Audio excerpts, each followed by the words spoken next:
Hello everyone, welcome back to the channel. So for today's Halloween look, as you can tell by the title and by my little prosthetic that I'm getting ready here, today we are doing Miss Piggy. Miss Piggy is actually quite a quick and easy makeup look to do, so I am just jumping right in. I started by doing my base with my concealer on my eyes and my eyebrows because contrary to the way most people do their makeup for this look, Miss Piggy doesn't have visible eyebrows. If she has them, they're under her bangs, but Miss Piggy does not have eyebrows.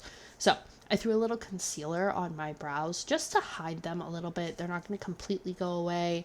You could do a complete cover up with them, but as we all know, I'm not very good at that yet.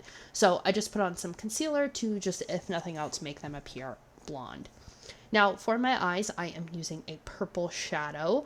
I went in with a matte shadow first just to map everything out. Miss Piggy has a very round eyelid, so I just drew out this round shape and then filled in my entire lid from just below my brow bone all the way down to my top lash line in this really pretty violet purple color. It did take a few passes with this color, I will not lie. As you guys know, most matte purples are fairly chalky and kind of hard to work with, so this may take a few tries. And as you see, I had my nose on before and then I took it off. What I used to stick it on was wig tape. I just kind of put it the entire way around the edge of the nose so that it would stick, because I did not want to have one of those like white strings on my face for the video. If you're doing this for more than just pictures, I would say leave the white string on because the wig tape can come off as you sweat and with makeup underneath it. So I blended the edges of my eyeshadow just to make it a little bit softer and then tapped on this sparkly purple right on the lids just to give me a little more color payoff. For my primer, I went in with my Brighten Your Day primer.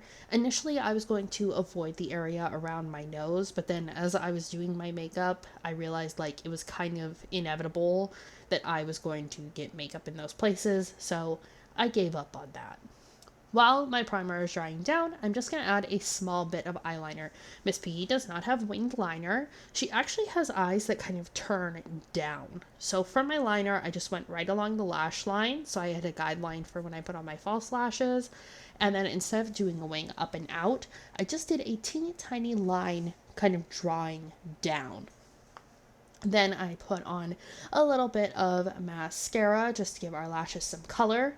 And then for my false lashes, I took the biggest pair I had, because if you've ever seen Miss Piggy's lashes, like she is the original volume lash extension queen. So I picked my most voluminous lashes and stuck them halfway on my lid and halfway onto like the side of my eye to continue that kind of downturned dramatic eye effect. So as you guys can see here, I did throw on my dress, my pearls, and my wig. For Miss Piggy, you want a blonde wig. She's had lots of different hairstyles over the years, so you can really give yourself any kind of look. And any sort of glamorous, sparkly dress will do. I went with this white one because she does wear quite a bit of like white and silver for like premiere looks, so that's what I wanted to go for. And she does usually have pearls of some kind on. So then I just did my foundation as normal. This time I just did it with a foundation brush, but nothing fancy here, just getting a nice bit of coverage so I have a nice smooth surface because Miss Piggy is all one fabulous pink color. I will say I did have ears that I had ordered but ended up returning because they just were not it. They did not match the color story I wanted. So after I got on my foundation, I added on this pink lipstick. It's super bright, super fuchsia.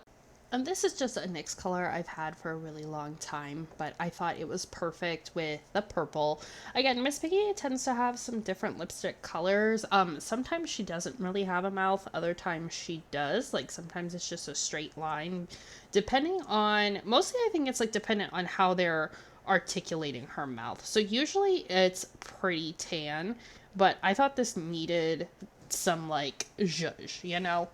So then I went in with a black eyeliner and went under my eyes with that because Miss Piggy definitely has some thick, dark liner under her eyes. And again, this just kind of highlights the roundness of her eyes and also gives it that like cartoony puppety effect. To shape up the face a bit, I took a little bit of bronzer and just highlighted the apples and roundness of my cheek. So just kind of doing little undercase U shapes to kind of underline my cheeks. And then I added some pink blush as well. Even though Miss Piggy is kind of one tone, I wanted to add just a little bit more glamour to the look. And I just swept on some light pink highlighter as well. And then I added a little bit of this same fuchsia colored gloss to my lips because I feel like Miss Piggy is a glossy girl, you know? She's very with the time. She's always up to date on the trends. So I threw my nose back on, and this is the full costume. So this dress I got a long time ago for an event, and I just added an old pearl necklace that has been collecting dust in a jewelry box, and these opera gloves. So as you can see, my nose did not want to stick very well with the wig tape and the makeup. So like I said, this is good for pictures, this is good for a video, but if you're going somewhere where you're really going to be talking, moving your face a lot, you're going to want that string. So I hope you guys enjoyed this look, and I will see you in the next one.